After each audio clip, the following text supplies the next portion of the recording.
sehingga kita dapat berada di tempat ini guna untuk memaparkan atau menjelaskan laporan hasil observasi kami. Tak lupa pula salawat serta salam kita senantiasa kita aturkan kepada junjungan kita Nabi besar Muhammad Sallallahu Alaihi Wasallam yang telah membawa kita dari zaman ke-8 menuju ke zaman yang terang benderang yang seperti yang kita rasakan saat ini.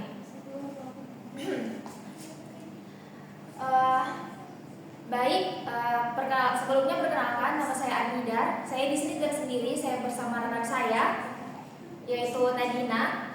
Nah, di sini kami akan memaparkan laporan hasil observasi kami di SMA Negeri 8 Konawe Selatan.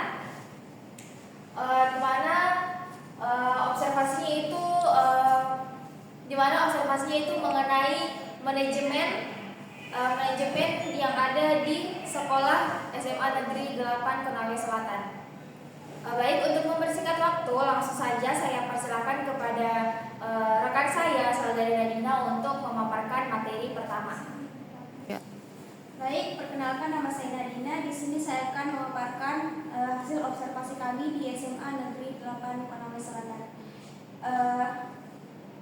Pertama di sini kita akan membahas tentang profil lembaga, yaitu identitas, visi misi, tujuan dan struktur sekolah. Terus yang kedua ada analisis kondisi aktual, yaitu 6 bidang manajemen pendidikan. Terus yang ketiga ada identifikasi permasalahan, yaitu temuan manajerial dari hasil observasi. Yang keempat ada inovasi dan solusi, yaitu program aplikatif berbiaya rendah. Yang kelima ada rencana pengembangan sekolah, yaitu sasaran, jadwal dan indikator keberhasilan. Serta yang terakhir ada refleksi dan penutup, yaitu pembelajaran dari praktik di lapangan.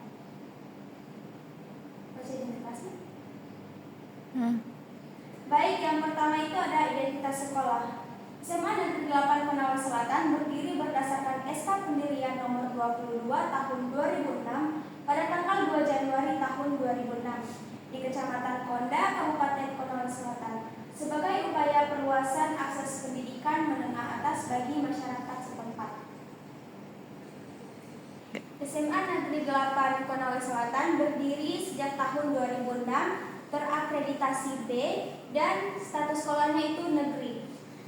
Alamatnya itu di Jalan Mejen Katamso nomor 2 Konda, Konawe Selatan, Sulawesi Tenggara. Kepala sekolahnya itu Bapak Claude Sanando, SSI MSI, dan jenjangnya itu sekolah menengah atas atau SMA. Selanjutnya ada visi dan misi sekolah. Visinya itu terwujudnya sekolah unggul dalam iptek, berprestasi dan berwawasan lingkungan yang berlandaskan iptek.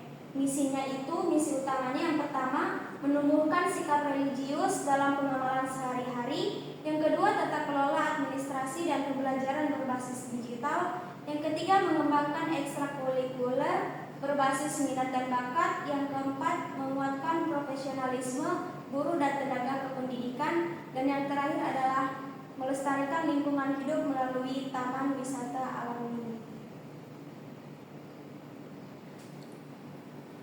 Selanjutnya adalah tujuan sekolah dan data sekolah.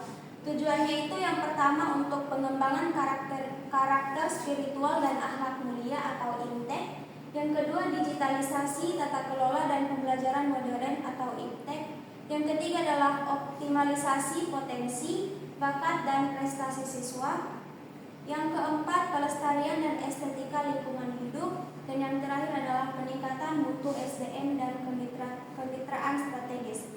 Data sekolahnya itu SMA Negeri 8 Konawe Selatan terdiri dari 435 peserta didik, 43 guru dan 61 tenaga kependidikan. Selanjutnya adalah manajemen kurikulum dan kesiswaan. Manajemen kurikulumnya itu yang pertama mengacu pada kurikulum merdeka melalui KOSP yang disesuaikan dengan kebutuhan peserta didik. Yang kedua adalah pembelajaran berpusat pada siswa atau student center dan proyek penguatan profil pelajar Pancasila atau PS. Yang terakhir ada asesmen diagnostik, formatif dan sumatif, dievaluasi tiap akhir semester untuk perbaikan berkelanjutan. Sedangkan untuk manajemen kesiswaan itu terdiri dari 3 poin. Yang pertama adalah penerimaan peserta didik baru atau SPMB atau PPDB sesuai ketentuan pemerintah. Yang kedua adalah pembinaan disiplin, tata tertib, dan pengembangan minat bakat melalui ekstrakurikuler dan OSIS. Yang terakhir adalah bimbingan konseling serta evaluasi kegiatan kesiswaan secara berkala.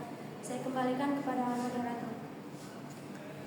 Baik, selanjutnya kita masuk di manajemen PTK dan sarana prasarana. Nah, di manajemen PTK atau pendidik dan tenaga kependidikan itu memuat perencanaan kebutuhan guru sesuai dengan jumlah peserta didik dan program peminatan, kemudian pengembangan melalui pelatihan, workshop, dan juga MGMP secara berkelanjutan, dan juga supervisi akademik, manajerial, serta penilaian kinerja berkala. Kemudian di manajemen sarana dan prasarana. Nah, manajemen sarana dan prasarana di sini memuat 3 hal, yaitu yang pertama adalah perencanaan pengadaan fasilitas sesuai dengan skala prioritas dan anggaran BOS. Kemudian yang kedua ada inventarisasi aset sekolah yang tercatat tertib dengan kode inventarisasi. Kemudian yang ketiga ada pemeliharaan rutin serta penghapusan aset atau inventaris yang rusak berat sesuai dengan ketentuannya.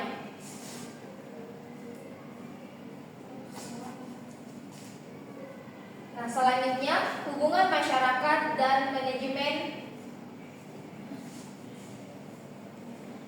hubungan masyarakat dan juga manajemen berbasis sekolah. Nah, pada hubungan sekolah dan masyarakat di sini, sekolah SMA Negeri 8 Konawe Selatan itu belum menggunakan komite sekolah sebagai alat atau wadah untuk berkomunikasi dengan masyarakat atau orang tua siswa secara umum, namun tetap membangun komunikasi secara langsung dengan orang tua siswa, terutama pada saat pengambilan rapor untuk membahas atau juga untuk membahas perkembangan belajar, kehadiran dan juga sikap peserta didik. Nah, selanjutnya manajemen berbasis sekolah atau MBS. Nah, di sini memuat 3 hal. Yang pertama itu adalah kemandirian, yaitu menyusun KOSP secara mandiri. Terus yang kedua ada partisipasi, di mana guru dan orang tua dilibatkan secara aktif. Kemudian yang ketiga itu ada transportasi dan transparansi. Dan yang ketiga itu adalah transparansi dan akuntabilitas program yang dievaluasi secara berkala. Nah, selanjutnya kita masuk pada identifikasi permasalahan.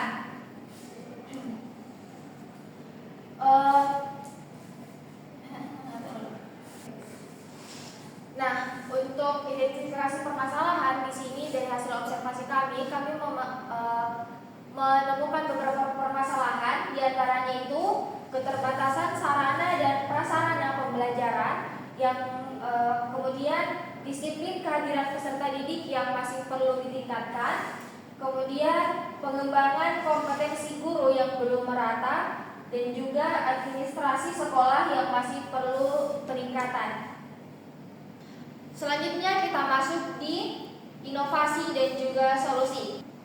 Dari hasil observasi kami atau dari hasil permasalahan yang tadi, kita bisa merumuskan solusi. Yang pertama yaitu Jumat bersih dan juga peduli sarana, di mana di sini dilakukan gotong royong yang rutin pada setiap hari Jumat dan pelaporan kerusakan fasilitas.